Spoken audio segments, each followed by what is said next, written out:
பழனி அது வரவேண்ட கட்சி பழனி மேகலா செக்ரட்டரி கழிச்சுள்ளோம்.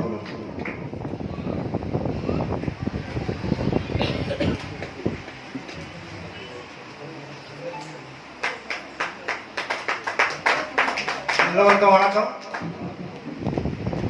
பழனியில் நடைபெற்ற பள்ளி முருக பெருவிழாவிற்கு சிறப்பித்து தந்து உங்களை உற்சாகப்படுத்திய கேரளா மக்களுக்கும் தமிழ்நாட்டு மக்களுக்கும் மனமார்ந்த நன்றியை தெரிவித்துக் கொண்டு, இந்த பள்ளி முருக பெருவிழா எதற்காக நம்ம கையில் எடுத்தோம் என்று சொன்னால், பழனியில் நமக்கு அதிகபட்சமான 177 ஏக்கர் நிலம் கையாளப்பட்டுள்ளது. நமக்கு மடம் தனியாக உள்ளது. முருகன் சன்னதியில் கருவறை பின்னால் லெப்ட் சைடில் நம்மளுடைய குறவர் சமுதாய பெண் கூடை கொண்டு இருப்பார். ஒவ்வொரு சமுதாயத்தினுடைய அடையாளம் அங்கே பதிக்கப்பட்டுள்ளது. நம்ம யாரும் அதை பார்க்கறதில்லை. நமக்கு எது கிடைக்கல ஆதங்கப்படுறோம். ஆனால் எதையும் உன்னிப்பா கவனிக்கிறது இல்லை. இந்த முருக பெருவிழா எடுத்த காரணமே நம்ம பழனியில் இருக்கிற சொத்தை மீட்டெடுக்க வேண்டும் ஒரே காரணத்துக்காகத்தான். நாங்கள் பல தடவை அமல்துறை ஆஃபீஸில் போய் மனு கொடுத்து கேட்டுக்கோம். எங்களுடைய வள்ளிக்கு முருகனுக்கும் நாங்கள் சீர் கொடுக்க வழிபாடு செய்வதற்கு முன்னுரிமை வேண்டும் என்று மனு கொடுத்து பல தடவை கோரிக்கை வைத்துள்ளோம்.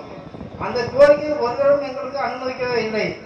அதனால் நாங்களாக கையெழுக்கணும் சொல்லி நம்ம மக்களை கூப்பிட்டு மீட்டிங் அரேஞ்ச் பண்ணி பேசி அதிலிருந்து நம்ம வள்ளிமுருக பெருவிழா கையெழுத்து போயிட்டு இருக்கிறோம். இப்போ உலகம் பூரா நம்மளை பார்க்குது. இந்த குறவர்கள் அப்படின்னு சொன்னாலே இந்த குறிக்காரர்கள் நரிக்காரர்கள் அவங்கள அடையாளப்படுத்தி மக்கள் பேசிக் கொண்டிருக்கிறார்கள். 5 வருடமாக நம்ம சீர் கொண்டு போற பார்த்துட்டு பொதுமக்கள் அனைவருமே இந்த கூடையில சீர் கொண்டு வருவாங்கப்பா, அது எப்பப்பா வருவாங்க அப்படின்னு மக்கள் பார்வைக்கு நம்ம வந்துட்டோம். அந்த மாதிரி கேள்விக்கு வந்துட்டு நம்ம இதே தொன்று தொட்டு நம்ம குழந்தைகளுக்கு வள்ளி முருக பெருவிழா எப்படி நடத்த வேண்டும் என்று இன்னும் சிறப்பாக சொல்லித்தரணும், இன்னும் கையில் எடுக்கணும், நிறைய குழந்தைகளுக்கு சொல்லித்தரணும். இந்த குறவை கூத்து நிறைய ஆடல் பாடல் நிகழ்ச்சிகள் நம்ம நடத்தினோம். அதை மக்கள் பார்வைக்கு ரொம்ப சிறப்பாக வந்தது. நம்ம கேட்கும்போது ரொம்ப சந்தோஷமா இருந்துச்சு.